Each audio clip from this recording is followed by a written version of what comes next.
വടക്ക് കിഴക്കൻ അറബിക്കടലിൽ അതിശക്തമായ ചുഴലിക്കൊടുങ്കാറ്റ് രൂപപ്പെട്ടതായി കേന്ദ്ര കാലാവസ്ഥാ നിരീക്ഷണ വിഭാഗത്തിന്റെ മുന്നറിയിപ്പ്.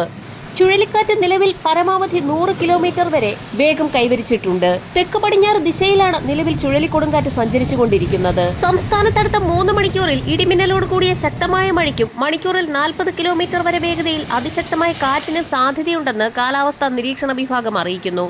വരും മണിക്കൂറുകളിൽ പത്തനംതിട്ട, കോട്ടയം, ഇടുക്കി, എറണാകുളം ജില്ലകളിലാണ് മഴയ്ക്കും കാറ്റിനും സാധ്യതയുള്ളത്.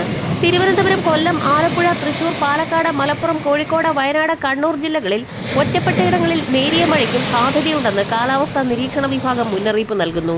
കനത്ത മഴ കണക്കിലെടുത്ത് ഇന്നും നാളെയും പത്തനംതിട്ട, ഇടുക്കി ജില്ലകളിൽ യെല്ലോ അലർട്ട് പ്രഖ്യാപിച്ചിട്ടുണ്ട്. തീവ്ര ചുഴലിക്കാറ്റ് ശക്തി വടക്ക് കിഴക്കൻ അറബിക്കടലിൽ തുടരുകയാണ്. തിങ്കളാഴ്ചയോടുകൂടി ദിശ മാറി കിഴക്ക് വടക്ക് കിഴക്ക് ഭാഗത്തേക്ക് നീങ്ങി ശക്തി കുറയാൻ സാധ്യതയുണ്ടെന്ന് കാലാവസ്ഥാ വിദഗ്ധർ മുന്നറിയിപ്പ് നൽകി. ഈ വർഷത്തെ ആദ്യ ചുഴലിക്കാറ്റാണ് അറബിക്കടലിൽ രൂപപ്പെട്ടിരിക്കുന്നത്. അതേസമയം ഉത്തർപ്രദേശ്, ബീഹാറിന് മുകളിൽ ന്യൂനമർദ്ദം നിലനിൽക്കുന്നുണ്ട്. കേരളത്തിൽ ന്യൂനമർദ്ദത്തിന്റെയും ചുഴലിക്കാറ്റിന്റെയും സ്വാധീന ഫലമായി ഇടിമിന്നലോടുകൂടിയ മഴ തുടരും. ഉച്ചയ്ക്ക് ശേഷവും രാത്രി വൈകിയുമാണ് ഇടിമിന്നലോടുകൂടിയ മഴ പ്രതീക്ഷിക്കേണ്ടത്. കിഴക്കൻ മേഖലയിൽ അതിശക്തമായ മഴയ്ക്കാണ് സാധ്യത. മലയോര മേഖലകളിലാണ് കൂടുതൽ മഴ പ്രതീക്ഷിക്കുന്നതെന്ന് കാലാവസ്ഥാ വിഭാഗം മുന്നറിയിപ്പ് നൽകി. വരും ദിവസങ്ങളിൽ സംസ്ഥാനത്ത് കാലവർഷക്കാറ്റ് പൂർണ്ണമായും ദുർബലമാകാനാണ് സാധ്യത. രാജസ്ഥാൻ പോലെയുള്ള സംസ്ഥാനങ്ങളിൽ നിന്ന് കാലവർഷം പിന്മാറി തുടങ്ങിയിട്ടുണ്ട്.